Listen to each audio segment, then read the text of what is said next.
So boys and girls, or young people, I suppose, better expression for you guys. This evening is really, really simple, but really important. Okay? This evening is first and foremost, folks, boys and girls, you guys taking on responsibility in nourishing the Christian faith by yourselves. Okay? And I'm going to be really honest with you here this evening, guys. If you don't have faith in God, if you don't accept that Jesus is God, then guys, there's no point in being here. Seriously, if you want the gifts of the Holy Spirit, you have to pray. You must believe in Jesus, okay? Because it's faith in Jesus that activates the power and the gifts of the Holy Spirit within you, okay? Because guys, you see, when you were little babies, you were baptized in a font, a little bit like that one over here. Perhaps some of you guys were even baptized here in our church, which is fantastic. And your parents, they promised to hand on the faith to you, okay? Because you couldn't talk. The best you guys could probably do at that stage is goo goo gaga or give us a biscuit or something. Yeah, something like that. But now, guys, you're at what we call in the church the age of reason, where you start to use this, okay? And we could all do better if we start using this more often, particularly in today's world. All right? This evening, like I said, guys, it's about you taking responsibility yourselves. You're old enough now to say, yep, I want this. I want Christ in my life. I want the Holy Spirit to operate through me. That's what you're doing here this evening. Because, guys, look, just to be quite clear, you're growing up as teenagers, okay, in a culture that does one thing and one thing only. It's putting huge pressure on you guys to give in to whatever desire, whatever thought comes in here or here. You know, just go do it. Don't worry about what anybody else might say. No, like the Nike ad, just do it. Now guys, it doesn't take a genius to recognize if you think about that for at least 25 seconds, very quickly you realize you're on dangerous ground. If we start giving into every desire and thought that comes in here or here. And what happens if we give into every thought and desire? Very quickly, guys, we become a slave to our own feelings. And one of the ways in which slavery to our own feelings comes out in is addiction. Drinking too much. Taking drugs.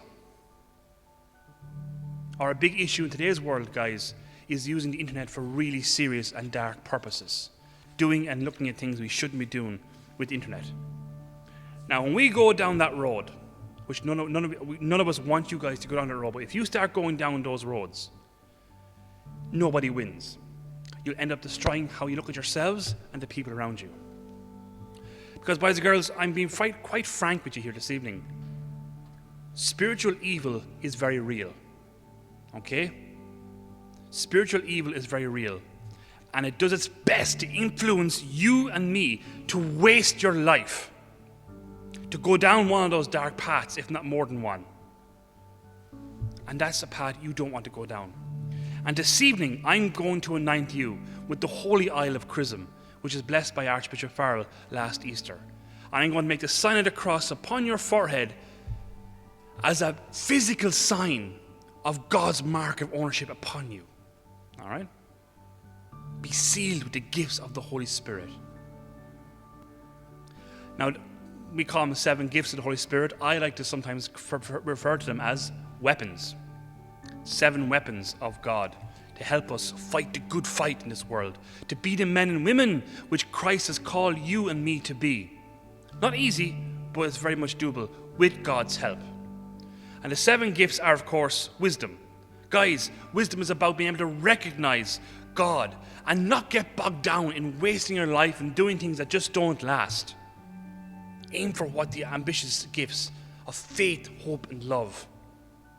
He's going to give you the gift of understanding. In other words, guys, God will enlighten your mind to know what's true and good, and then aim for it, to fight for what's good and true in this world. He'll give you the gift of right counsel, which of course is about knowing what's right and what's wrong. Because, guys, one thing we should be very careful of is doing something that's popular. doing something because we're told to do it by what's popular. You guys, I'm sure you've heard of a war about 70 years ago called the Second World War, which was a result of people doing what was popular. Sometimes what's right and wrong isn't what's popular. Okay? And it's about having the guts to stand up to that. And that's another gift of the Holy Spirit, courage. Stand up for what's right in this world and fight what's good and right in this world. And not being afraid of what my friends, family, or the rest of society is saying. Because I know this to be good and true, I'm going to fight for it. So important. He gave you the gift, guys, of piety. Having respect for God in places where God exists in a very particular way, like a church. Not acting the clown when we come to a place like this. Okay? He'll give you the gift of knowledge.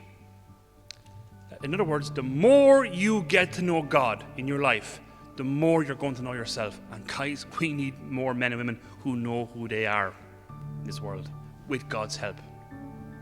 And he'll give you a fear of the Lord, the last of the gifts of the Holy Spirit. That's not about being afraid of God, but what it is having awe and reverence for God's power. Because when we're talking about God, boys and girls, we're talking about a capital G, okay? Not a God. We're talking about the one who created the universe, who commanded the planets into being by merely speaking. The one who raised Lazarus from the dead. Because guys, boys and girls, when you read the Gospels, what's the one thing that happens every time Jesus does a really extraordinary miracle? People get afraid because he's quite spooky. God's power is quite spooky. All right. Fear of God by having awe and reverence for his power. Boys and girls, look, they're the weapons, the gift of the Holy Spirit you're going to be given here this evening. And I beg you to use that power. Don't waste the gifts you're going to receive here this evening. Because I promise you, if you begin to pray to God, to talk to God at least every night from now on, those gifts will be activated within you. Because it's so sad, so many young people all over the world, particularly in this country, they come into church like this, looking for sacraments like this, sacrament of confirmation. They go through the motions, they go, yeah, grand, head outside the door, and they go, that was ridiculous. Time for parties now. That's it. It's true. And you see, boys and girls, they go outside those doors and they never pray. They just don't bother praying to God. And then what happens, they don't get God's fruits in their hearts, particularly peace, joy, self-control. And then when they don't receive those things, they say, God mustn't exist. It's all a lot of crap at the end of the day. Of course. They never bother trying. They never bother getting to know God and to using the powers he was given them under confirmation. Boys and girls, tonight is very simple.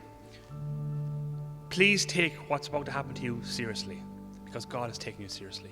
And I promise you, if you start praying tonight, your life will change. You'll receive joy, hope, and peace that will help you endure the tough times in life ahead. And I guarantee you, if you begin to pray, God will help you become the men and women you're meant to be in God's will, in God's eyes. And your life will change. You'll end up changing the world.